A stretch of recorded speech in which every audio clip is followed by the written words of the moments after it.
Emiliano Zapata nació el 8 de agosto de 1879, el penúltimo de los 10 hijos de Gabriel Zapata. A los 16 años quedó huérfano, pero no indefenso. Zapata tuvo siempre orgullo de ganarse la vida de modo independiente. No era jornalero ni pobre. Tenía sus tierras de labor, su establo y un atajo de mulas de carga.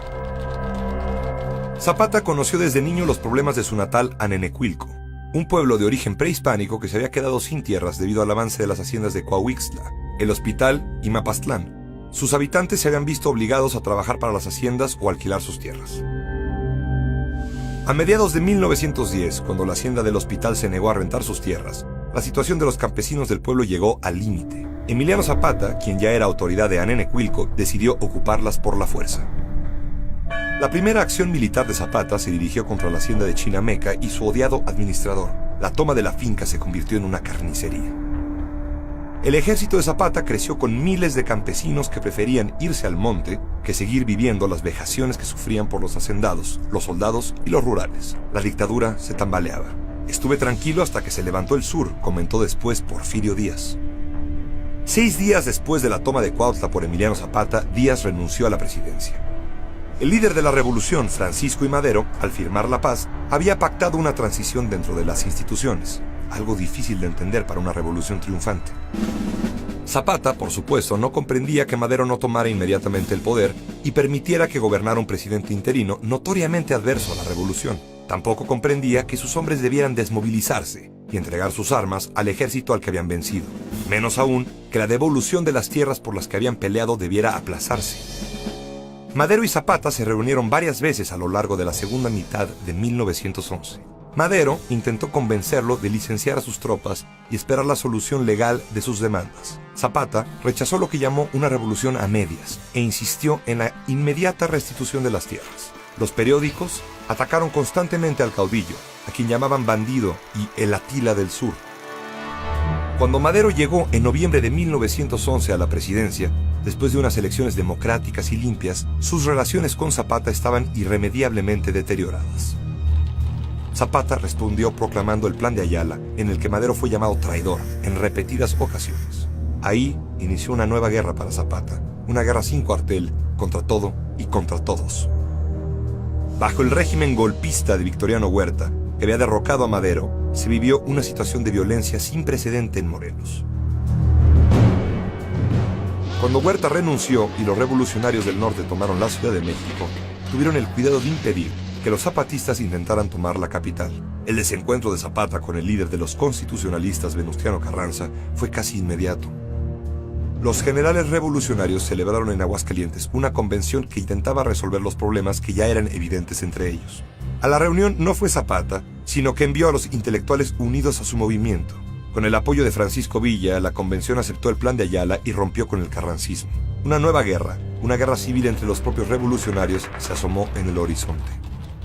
Venustiano Carranza se vio obligado a retirarse al puerto de Veracruz. Mientras tanto, Villa y Zapata avanzaron para reunirse en la Ciudad de México el 4 de diciembre de 1914. Zapata y Villa entraron triunfales al Palacio Nacional con el presidente nombrado por la convención, Eulalio Gutiérrez.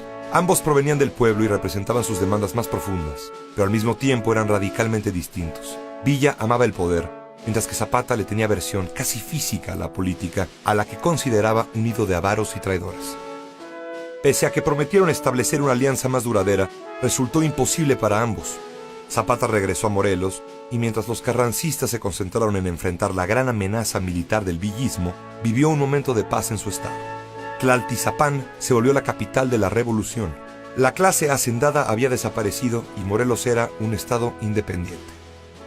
Zapata hizo realidad su utopía revolucionaria. Las tierras se repartieron de acuerdo con los usos y costumbres de los pueblos. La democracia se ejerció local y directamente.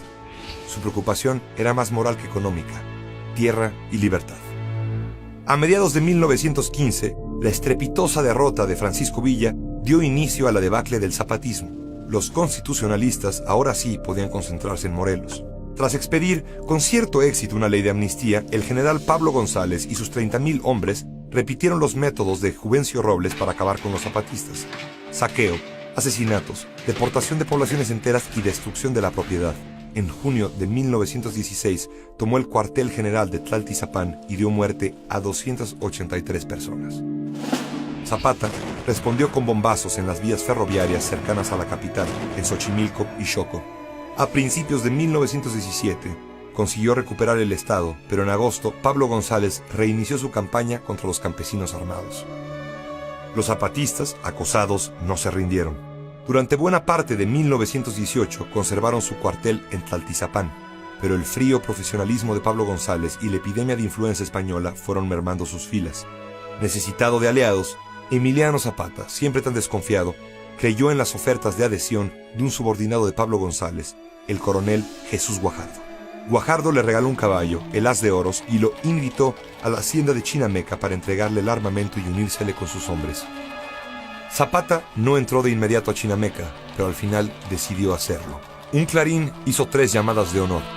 La última fue la señal para que los hombres del traidor Guajardo, dispuestos como guardia para recibir a Zapata, descargaran sobre él sus fusiles.